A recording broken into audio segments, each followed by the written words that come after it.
The first lord of the Seven Kingdoms and king on the Iron Throne was Aegon I. During his ascent to power, Aegon unified the divided kingdoms of Westeros under a single ruler, establishing the Targaryen dynasty. Without him, Westeros would most likely never have become a united nation. His rule also marked a change in how years were calculated, BC, before the conquest, and AC, after the conquest. After he died, his son, Aenys I, became the second king to sit on the Iron Throne. He was nice, but his fear of disappointing others often prevented him from making important decisions. Several rebellions occurred early in his reign, and many of his judgments were challenged, adding to the charges that he was unsuitable. For his part, he was perplexed by the rebellions since he incorrectly assumed that the people of Westeros liked him. He reigned for only 5 years before his death in 42 AC. After him, his younger half-brother, Maegor I, became the third king to sit on the Iron Throne. He was a natural warrior, and also had a passion for combat. He also demonstrated incredible combat skills, becoming into a genuinely formidable fighter. He earned his harsh reputation in spades. When he took the Iron Throne, he also claimed Balerion, his father's dragon. His title was nothing short of tyranny, and he ruled for 6 years.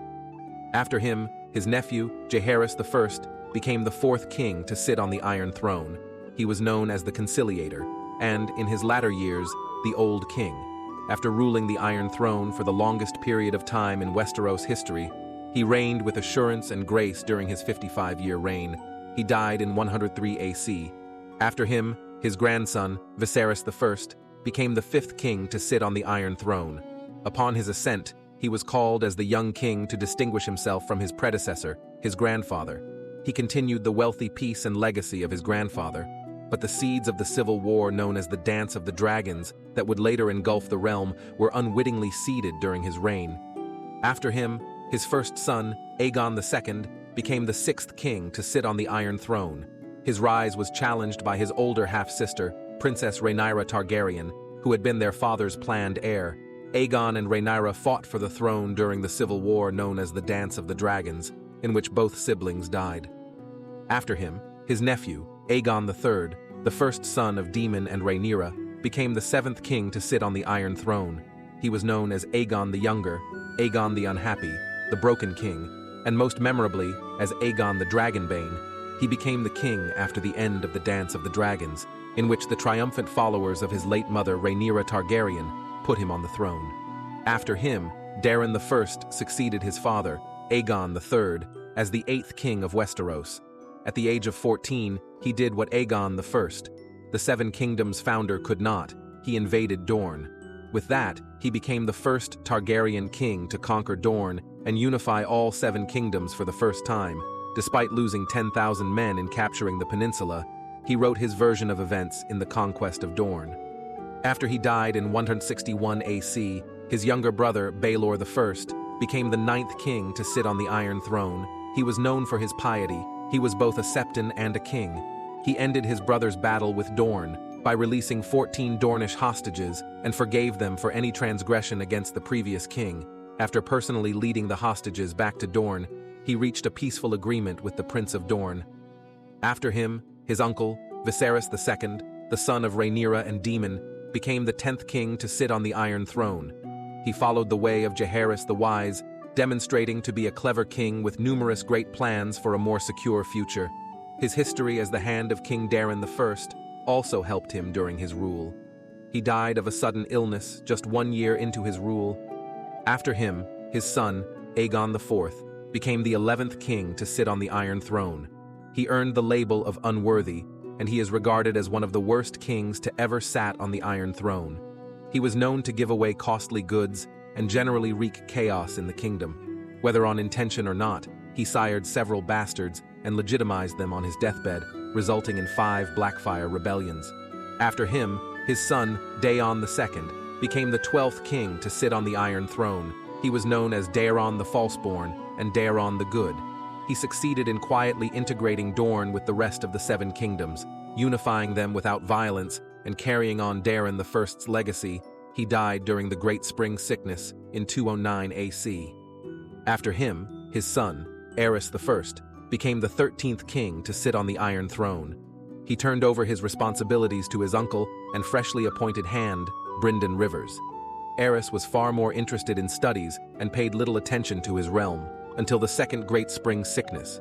He faced many hardships during his reign, and he died in 221 AC. The fourth son of King Darin II, Maekar I, became the 14th king to sit on the Iron Throne.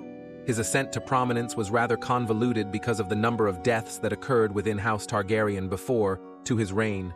However, he had a relatively peaceful reign, because it coincided with the Third and Fourth Blackfire rebellions. After him, his son, Aegon V, became the 15th king to sit on the Iron Throne. He was adored by the common people, having lived among them for many years as a squire and frequently standing up for their rights. In addition, even if it had helped the Targaryen dynasty solidify their political dominance, he was against the custom of incestuous marriage. He died in 259 AC. After his death, his son, Jaehaerys II, became the 16th king to sit on the Iron Throne. Even though he was only king for a few brief years, the Blackfire rebellions came to an end during his reign. The Fifth Rebellion, also referred to as the War of the Ninepenny Kings, was put down when Mylas the First Blackfire was defeated by Sir Barristan Selmy in a single battle. After him, his son, Aerys II, became the 17th king to sit on the Iron Throne. He was also the last Targaryen who claimed it prior to Daenerys. He looked like a capable ruler at first, even trying to bring about peace, but he finally gave in to insanity and paranoia. The decline of the Mad King appears to be caused by a number of events, while the precise causes are unknown.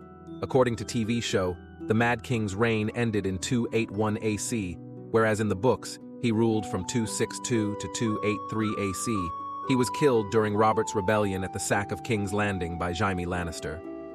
After Aerys was assassinated and Robert Baratheon led a successful rebellion, he became the 18th king to sit on the Iron Throne. He also became the first monarch to occupy the Iron Throne, who was not descended from House Targaryen. He was a highly charismatic and talented warrior, but he was not much of a king. He spent a lot of time drinking, hunting, and exploring King's Landing's underbelly. Following her husband Robert's covert assassination, Cersei Lannister installed Joffrey Baratheon as the 19th king of Westeros on the Iron Throne. Although his rule was short, it was brutal and played a significant role in starting the War of the Five Kings. Joffrey mistreated and exploited everyone in his vicinity because he was arrogant, ill-prepared to reign, and unable to take advice. One of his first royal acts was to execute Ned Stark, earning the enduring hatred of his relatives in the process. Following Joffrey's poisoning, Tommen I, Robert's second son, ascended to the Iron Throne, becoming the 20th king of Westeros to sit on the Iron Throne. He was not old enough or wise enough to be king. Despite being considerably gentler than his brother, he was easily swayed by those in his immediate vicinity, especially his mother. After his death, his mother, Cersei Lannister, sat on the Iron Throne as the first queen of the Seven Kingdoms. Having neither royal blood nor been named as anyone's successor, she was not destined to rule. Rather, she took the throne and refuted every argument that challenged her right to rule. Despite her intelligence and skill, the struggle for control of Westeros became more intense every day. Cersei faced nothing but resistance as the Night King rose to power and Daenerys Targaryen knocked on her door. In the end, she perishes when Daenerys destroys King's Landing while riding her dragon through the city. After Cersei's death, Daenerys I seized the Iron Throne. But, before she could ever sit on the throne, she was killed. She passed away just steps from it in Jon Snow's arms. Then her dragon, Drogon, destroyed the Iron Throne when she died, and then took her body and flew into the unknown. At the conclusion of Season 8 of Game of Thrones, Westeros is left without a ruler when the White Walkers are vanquished and Daenerys is killed, so ending the Targaryen line forever. As seen in the show, Bran Stark is selected as the 22nd heir apparent by the Seven Kingdoms representatives meeting together. That was all for today. Thanks for watching. See you all in next video. Till then, take care.